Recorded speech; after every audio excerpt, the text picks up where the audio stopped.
New research carried out by psychologists and philosophers has shown that human beings are born naturally with the concept of right and wrong. So we have since our birth a moral conscience and the sense of right and wrong.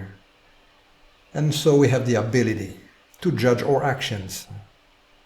But Islam, through the Quran and what the Prophet transmitted to us, tells us of actions that God does not approve and which are considered major sins.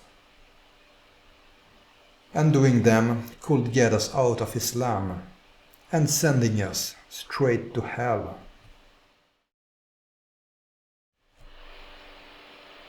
Major sins are not all mentioned in the Quran. Some are mentioned there, but without giving a precise number.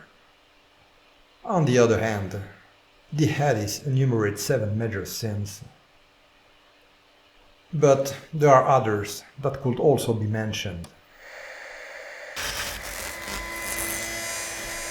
First, there is the shirk. Shirk is associating partner with Allah.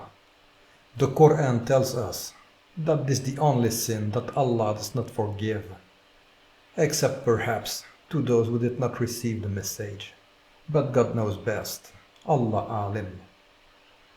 It is expressed this way in the Quran. Indeed, Allah does not forgive associating others with Him in worship, but forgives anything else of whoever He wills.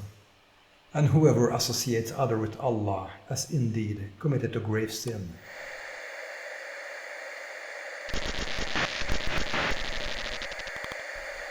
After that, we have witchcraft.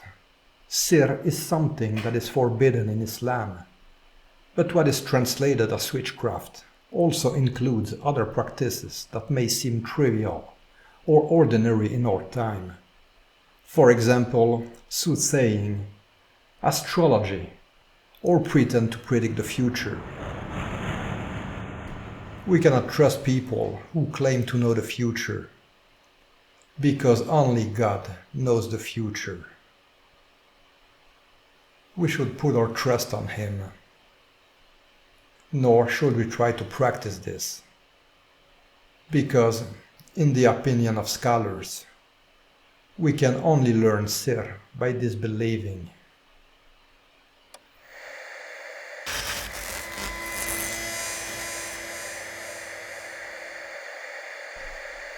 Another thing which is totally accepted in our time, but which is one of the biggest flaws of the economic system, because people and countries get into debt by making loans to repay their debts, and that only worsens it.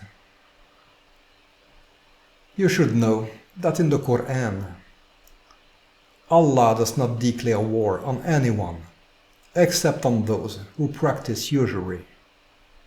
And usury, it what is called riba in Arabic, and we can see it in these 2 verses. O you who believe, fear Allah and give up what remains of your demand for usury, if you are indeed believers. If you do not, take notice of a war from Allah and His Messenger. But if you turn back, you shall have your capital sums. Deal not unjustly, and you shall not be dealt with unjustly. Riba is something common at the present time. But this goes against the mutual help that Islam encourages, because the riba rewards the rich to be rich, while the others are forced to pay more.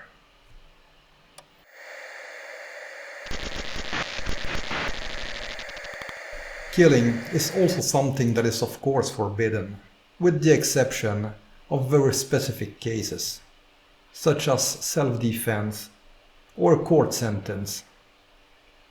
But in these 2 cases, certain conditions have to be fulfilled. Islam condemns the killing of Muslims and non-Muslims, except those who fight us.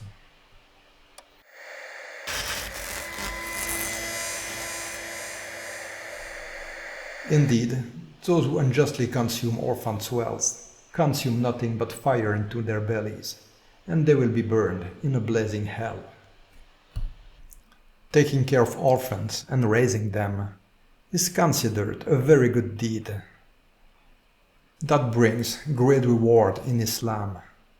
But this should not be motivated by material goods, or to monopolize the goods intended for orphans.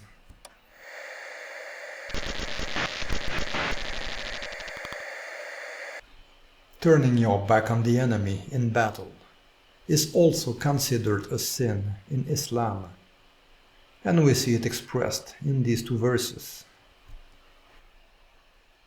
O you who believe, when you meet the unbelievers in hostile array, never turn your backs to them, for he who turns his back on them on such an occasion, except that it be for tactical reasons, or turning to join another company, he shall incur the wrath of Allah, and hell shall be his abode. It is an evil destination.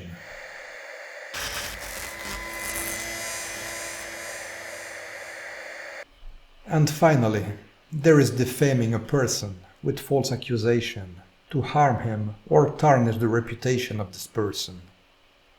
This is a serious sin, and God promises them a huge punishment.